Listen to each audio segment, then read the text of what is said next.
Welcome back to our channel mobile gurus. आज हम करेंगे आईसीज़ के ट्रैक डैमेज हो जाते हैं तो इनको हम कैसे रिपेयर करेंगे। तो ये एक डैमेज आईसी है जो इसकी एक्चुअल कंडीशन है। एक ओके फ़ोन में अगर हम देखते हैं तो ये इसकी ओके कंडीशन है। तो बहुत सारे ट्रैक्स इसके अंदर डैमेज है, बट इस पूरी आईसीज़ के अंदर हमें जितने भी ट्रैक डैमेज हैं ये सभी के सभी जंपर लगाने की ज़रूरत नहीं है। किसी शॉपकीपर ने इस फ़ोन को खोला और खोल के देख के कि उसने मना कर दिया कि नहीं, इतने सारे ट्रैक डैमेज है, ये फ़ोन रिपेयर नहीं हो सकता। तो आज हम लाइव इस फ़ोन को रिपेयर करेंगे और लाइव हम ये चेक करेंगे सेमेटिक्स के अंदर कि कितने ट्रैक हमें इसमें लगाने की ज़रूरत है, कौन से ट्रैक्स हमें लगाने की ज़रूरत होती है, कौन से ट्रैक्स लगाने की ज़रूरत नहीं होती है। दो तरह के ट्रैक्स डैमेज होते हैं, एक जो फर्स्ट लेयर में ये जैसे ये ऊपर इन्हीं कंपोनेंट्स पे जा रहे हैं, और सेकंड टाइप के जो ट्रैक्स होते हैं जो डायरेक्ट सीधा नीचे की लेयर में चले जाते हैं। उन पे कैसे जंपर लगाते हैं उससे रिलेटेड मैंने एक वीडियो डाली है नीचे, उसका मैं लिंक डिस्क्रिप्शन में दे दूँगा। बाकी ये ऊपर वाली लेयर्स को कैसे रिपेयर करते हैं इतने ट्रैक्स, और कौन से ट्रैक्स हमें लगाने की ज़रूरत है, कौन से हमें लगाने की ज़रूरत नहीं है। जैसे ये ट्रैक्स है, ये डायरेक्ट फर्स्ट लेयर में ऊपर ही इन्हीं कंपोनेंट्स पे जा रहे हैं। ये ट्रैक्स इसमें डैमेज है और कुछ ट्रैक्स डायरेक्ट नीचे की लेयर में चले जाते हैं।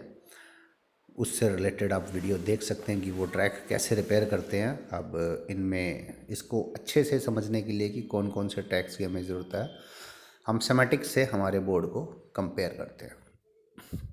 तो सेमेटिक्स में जो येलो ट्रैक्स है, येलो है हमारे कनेक्टेड पिंस जिनकी हमें ज़रूरत है, और जो ब्लू पिंस हैं वो है नॉट कनेक्टेड। एनसी पिंस हैं, इन पिंस की हमें कोई ज़रूरत नहीं है, इन पिंस को लगाने की कोई ज़रूरत नहीं है। और जो ग्रे पिन है, ग्रे पिंस हैं हमारी ग्राउंड पिंस हैं।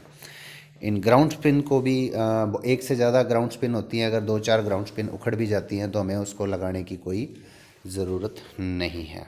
तो अब अगर हम इसमें देखें हमारे फ़ोन में, तो जो ट्रैक्स जो उखड़े हुए हैं जिनकी हमें ज़रूरत है वो नीचे की लाइन में राइट से थर्ड और लेफ़्ट से देखें तो फोर्थ एंड फिफ्थ, तीन ट्रैक्स हैं जो इम्पोर्टेंट, जो येलो ट्रैक्स हमारे उखड़े हुए हैं। इसके अलावा जितने भी जो ट्रैक्स उखड़े हुए हैं अगर हम सेमेटिक से कंपेयर करें तो सारे के सारे ग्राउंड या एनसी ट्रैक्स हैं। तो एक हमें चाहिए ये वाले थर्ड और फोर्थ। ये भी डायरेक्ट ऊपर की लेयर में अगर हम ओके बोर्ड पे देख सकते हैं तो ये रेजिस्टेंस पे जा रहा है। हमारे ओके मदरबोर्ड में रेजिस्टेंस ये गायब है। और इसके अलावा एक ट्रैक जो हमें चाहिए, ये राइट से थर्ड, सॉरी लेफ़्ट से इधर से थर्ड ट्रैक जो हमें चाहिए, ये भी डायरेक्ट यहीं से ऊपर रेजिस्टेंस पे जा रहा है। जूम करके देखते हैं हम तो आपको फर्स्ट ऊपर की जो लेयर है दिखाई दे जाएगी। ये ट्रैक्स डायरेक्ट लेयर ऊपर रेजिस्टेंस पे जाते हुए दिखाई दे रहा है, और ये दोनों ट्रैक्स भी ऊपर जा रहे हैं। अब इन ट्रैक्स को मैक्सिमम लोग जैसे जंपर वायर से जंपर करके और जलेबी बना के लगाते हैं, तो बड़ा टाइम कंज्यूमिंग काम है और बहुत ज़्यादा उसमें टाइम लगता है। और वो ट्रैक वायर से लगाते हैं तो एक बार आईसी सही नहीं लगी या दूसरी बार लगानी पड़ती है तो वो खड़ भी जाता है। तो आज हम आपको एक परफेक्ट टेक्निक बताएंगे कि आप उन ट्रैक्स को कैसे लगाएंगे। आप लगाने के बाद उसको विक भी कर सकते हैं। जैसे दूसरा जो ट्रैक्स जो सीधे डायरेक्ट लेयर में चले जाते हैं, जो ऊपर की लेयर में दिखाई नहीं देते हैं, डायरेक्ट डॉट वहीं से नीचे direct underground second third layer से कहीं और जा रहा है, तो उन पे कैसे जंपर लगाते हैं उस पे मैंने जो वीडियो आप देखेंगे तो मैंने वो उसमें जंपर लगा के विक करके भी दिखाया है। तो आप डीसोल्डरिंग वायर से अगर दोबारा से उसको विक भी करेंगे तो भी वो ट्रैक नहीं उखड़ता है। और बाकी भी अदर टेक्निक्स जैसे एसएमडी कंपोनेंट्स कैसे चेंज करते हैं और सीपीयू कैसे रिबॉल करते हैं मोबाइल रिपेयर के लिए, परफेक्ट टेक्निक क्या है काम करने की, उससे रिलेटेड मेरे चैनल्स पे बहुत सारी वीडियोस मैंने डाली हुई हैं।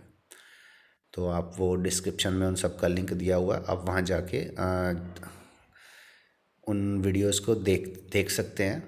हाँ, अब ये जंपर लगाने के लिए हम बॉल्स बनाएंगे तो यूवी ग्लू लगा के हम एक किसी दूसरे फ़ोन में से सेम साइज़ की बॉल को सर्जिकल ब्लेड से निकाल लेंगे, और निकालने से पहले जिस बोर्ड में से हम बॉल निकाल रहे हैं उन बॉल्स को क्लीन करके अच्छी तरह से साफ़ कर लेंगे, ताकि उस पर किसी तरह का कोई पेस्ट कोई डस्ट नहीं लगा होना चाहिए। अगर वो लगा होता है तो यूवी ग्लू पकड़ नहीं करता हो। ये थोड़ा मिस हो गया तो हम दूसरा निकाल लेते हैं, कोई बात नहीं। तो एक नए सर्जिकल ब्लेड से आप किसी भी आईसी से बॉल्स निकाल लें और इस बॉल्स को जो भी ट्रैक हमने बनाने हैं उसके ऊपर यूवी ग्लू फर्स्ट लगा के और उसके ऊपर लगा देंगे। इस तरीके से अगर आप बॉल्स लगाएंगे तो ये बॉल्स परमानेंट फिक्स हो जाएंगी। आप आईसी लगाएंगे तो श्योर होता है कि आईसी उससे टच नहीं होगा, जंपर ऊंचा नीचा नहीं होगा और बिल्कुल परफेक्ट लगेगा। तो हमें जो 3 ट्रैक्स की ज़रूरत है, हम तीनों बॉल्स पहले इस पर लगा लेंगे और लगाने के बाद इसको अच्छी तरह से यूवी ग्लू को सुखाएंगे और सुखाने के बाद जहाँ ये ट्रैक्स जा रहे हैं उनसे इनको जंपर से कनेक्ट करेंगे। पूरी डिटेल आप इसमें मैं आपको करके लाइव दिखाऊंगा। इस फ़ोन को हम ऑन भी करेंगे। ये आईफोन 7 का मदरबोर्ड है जिसमें स्पीकर ग्रे आउट जो वॉइस की प्रॉब्लम है, ऑडियो आईसी की प्रॉब्लम है, ये आईफोन 7 की ऑडियो आईसी है।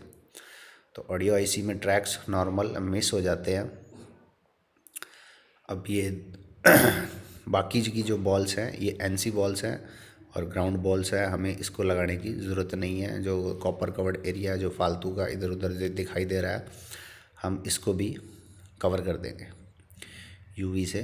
और 3 बॉल्स जो हमें ज़रूरत थी, जो 3 ट्रैक्स की हमें ज़रूरत थी, हमने सिमेटिक्स में देखा है, बाकी सारे एनसी हैं।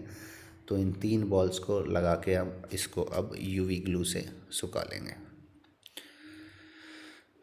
यूवी ग्लू के बारे में भी कमेंट किया था एक यूज़र ने कि सर यूवी ग्लू क्या है। यूवी ग्लू एक ग्लू आता है कि कोई भी जंपर वायर या कोई भी कंपोनेंट या ट्रैक्स को अगर हम लगाते हैं तो लगा के यूवी लाइट आती है ये ब्लू कलर में, यूवी लाइट से ये ग्लू सूख के हार्ड हो जाती है और जो भी कंपोनेंट या कोई ट्रैक या जंपर वायर अगर हमने फिक्स किया है मदरबोर्ड में तो वो अपनी जगह से मूव नहीं होता है। इवन अगर हम हीट भी करते हैं तो इस पर हीट का भी कोई इफ़ेक्ट नहीं होता है। आप 1 से 1.5 मिनट तक इसको यूवी ग्लू को सुखाएंगे और अब जो हमारी बॉल्स है उसको हम स्क्रैच करके हमारा ट्रैक निकाल लेंगे और फालतू का जो भी यूवी ग्लू है उसको भी हटा देंगे। बस ये ध्यान रखें कि जब भी हम ये ट्रैक लगाते हैं तो ये बिल्कुल सरफेस के लेवल पे होना चाहिए, प्लेन होना चाहिए, उबड़ खाबड़ नहीं होना चाहिए, ऊंचा नीचा नहीं होना चाहिए। अगर ये ऊंचा नीचा हो जाएगा तो हम जब आईसी प्लेस करेंगे तो हमें आईसी प्लेस करने में प्रॉब्लम होगी। बिल्कुल आसानी से इसको बिल्कुल एक नए सर्जिकल ब्लेड से स्क्रैच करके क्लीन कर लेंगे।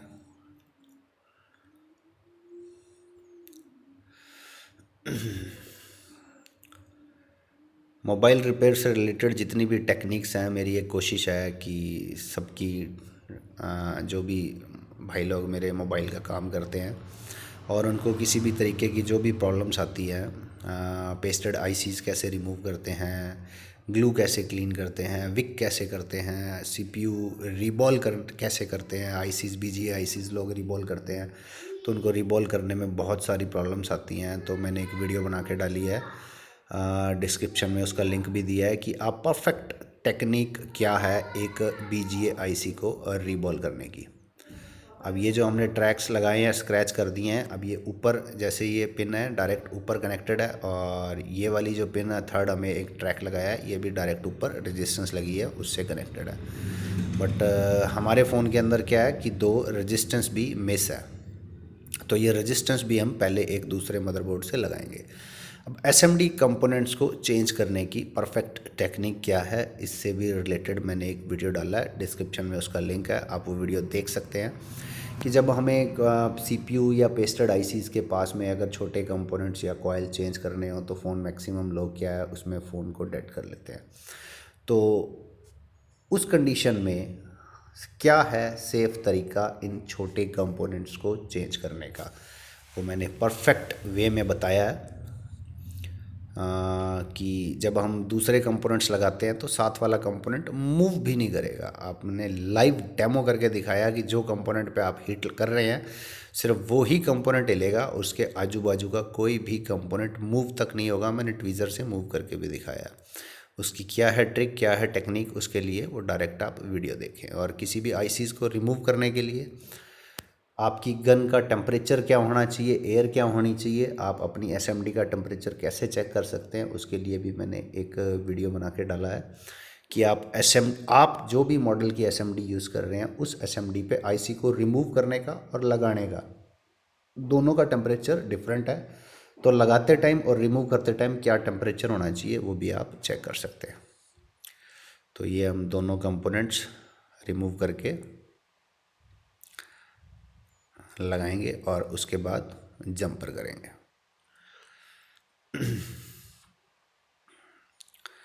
तो कंपोनेंट्स लगाना बिल्कुल आसान काम है, पर बहुत से लोग हैं जो आईसीज तो बड़ी आसानी से लगा लेते हैं, बट ये छोटे कंपोनेंट्स लगाने में उनको बहुत परेशानी होती है। तो उस वीडियो को देखने के बाद ये जो आप छोटे कंपोनेंट्स पे जो आप काम करते हैं, ये परेशानी भी आपकी प्रॉब्लम बिल्कुल 100% सॉल्व हो जाएगी। तो डिस्क्रिप्शन में उस वीडियो का भी मैंने लिंक दे दिया। अब ये दोनों कंपोनेंट लगा के अब हम हमारे जो ट्रैक्स हैं इन ट्रैक्स से जंपर करेंगे। अब इन ट्रैक्स पे हल्का हल्का फ्लक्स लगा के और ये 3 जंपर कर देंगे और जंपर करने के बाद क्लीन करके दोबारा से यूवी करेंगे। यूवी करने से पहले बोर्ड बिल्कुल क्लीन होना चाहिए। अगर आपके बोर्ड पे हल्का सा भी फ्लक्स लगा हुआ है, चिकनाट है, तो जब हम यूवी करेंगे तो वो यूवी की ग्रिप नहीं बनती है, वो अच्छी तरह से पकड़ नहीं होती है। तो आप क्लीन करने से पहले यूवी करने से पहले बोर्ड को अच्छी तरह से क्लीन कर लें, उस पर बिल्कुल भी फ्लक्स नहीं लगा होना चाहिए। और ये भी जो हम जंपर लगाते हैं, ये जंपर भी बिल्कुल फ्लैट होना चाहिए, ये हवा में नहीं होना चाहिए। इसके लिए silver non coated jumper wire आती है, बिल्कुल बारीक। ये वाली हम जंपर वायर आती है, ये 0.001 mm सबसे पतली जंपर वायर आती है, सिल्वर नॉन कोटेड है, इसके ऊपर कोटिंग नहीं होती है। ये वाली हम जंपर वायर यूज़ करते हैं। एक मैं वीडियो जल्दी एक वीडियो आपके लिए लिंक में बताऊंगा कि आप कौन कौन से टूल्स एंड अदर एसेसरी कौन कौन सी एसेसरीज़ आपके लिए बेस्ट है, कौन कौन से टूल्स आपके लिए बेस्ट है, एसएमडी आपके लिए कौन सी बेस्ट है, उसके लिए भी मैंने एक वीडियो बनाई थी। उसका लिंक डिस्क्रिप्शन में मैं दे दूँगा कि जो एसएमडीज़ हम यूज़ कर रहे हैं बेस्ट एसएमडी कौन सी है। तो जो लोग नए हैं और टेक्नोलॉजी से अपडेट नहीं हैं, बहुत से लोग ऐसे हैं, मैंने पिछली वीडियो पे लोगों के बारे में देखा उनके कमेंट्स कि उनको यूवी ग्लू के बारे में भी नहीं पता है कि यूवी ग्लू क्या चीज़ है। तो अब हमारे जंपर लग के यूवी करके हम इन ट्रैक्स को स्क्रैच कर लेंगे और फालतू की जो भी यूवी है इसको भी बिल्कुल फ्लैट कर देंगे, ताकि आईसी का जो सरफेस है वो ऊंचा नीचा नहीं होना चाहिए, बिल्कुल फ्लैट होना चाहिए। अब अगर हम इस तरीके से अगर ये फिक्स जंपर लगाते हैं, लगाने के बाद इसको हल्का फुल्का विक भी करना पड़ता है या क्लीन भी करना पड़ता है, तो ये ट्रैक्स हमारे डैमेज नहीं होंगे और 100% हम श्योर होते हैं कि जब हम इस पर आईसी प्लेस करेंगे तो ये ट्रैक्स टच होंगे। जब आप वायर वगैरह या जलेबी या ऐसे कुछ ट्रैक्स अदर किसी टेक्निक से लगाते हैं तो हम खुद श्योर नहीं होते हैं कि हमारी आईसी परफेक्ट लगी है या नहीं लगी है, तो उसमें हमें प्रॉब्लम होती है। तो ये थोड़ी बहुत जो बॉल्स अप एंड डाउन है इसको भी हल्का फुल्का क्लीन करके हम आईसी प्लेस करेंगे। बहुत से लोग तो विक करते हुए ही ये ट्रैक डैमेज कर लेते हैं, और विक कैसे करते हैं अभी मैं नेक्स्ट आपको वीडियो में भी ये भी बताऊंगा कि जब आप विक करते हैं तो आपकी विक अटकती है। जब आप आईसी क्लीन करते हैं तो विक बीच में से अटकने लगती है। वो क्यों अटकती है और ना अटके उसके लिए इसको विक करने की परफेक्ट टेक्निक क्या है उस पर भी मैं जल्दी एक वीडियो आपको बना के दूंगा। तो ट्रैक्स हमारे लग गए हैं, अब हम इस आईसी को प्लेस करेंगे। अब बाकी जितने भी ट्रैक्स हैं वो ट्रैक्स ग्राउंड है या एनसी है, उनकी हमें कोई ज़रूरत नहीं है। जो काम के ट्रैक्स थे जो भी मिसिंग थे हमने सेमेटिक्स में चेक कर लिया, उनको हमने जंपर कर दिया। अब हम फ्लक्स लगा के आईसी को लगाएंगे। एक पावर आईसी को भी उतारना लगाना एक परफेक्ट टेक्निक क्या है। पेस्टेड आईसीज़ को उतारने की तो मैंने एक वीडियो बनाई थी, डिस्क्रिप्शन में उसका लिंक दिया है, बट नॉर्मल आईसीज़ को उतार के लगाने की परफेक्ट टेक्निक क्या है जिससे कि आप 100% श्योर हो, इस पे भी मैं जल्द ही डिटेल वीडियो एक आपके लिए बनाऊंगा कि एक आईसीज़ को चेंज करने की परफेक्ट क्या है टेक्निक। कि आप 100% श्योर हो कि आपकी जो लगाई हुई आईसी है वो बिल्कुल सही है। हम इसको लगा के हल्का सा जंप करके ओके है। अब हम इस फ़ोन को चेक करेंगे, पैक करके चेक करते हैं। तो ये iPhone 7 हमने इसकी ऑडियो लगाई है, हमारा स्पीकर का निशान भी आ गया और स्पीकर में इसके साउंड भी वर्किंग है। तो अगर आपको वीडियो पसंद आई है तो वीडियो को लाइक करें और चैनल को सब्सक्राइब करें। नमस्कार।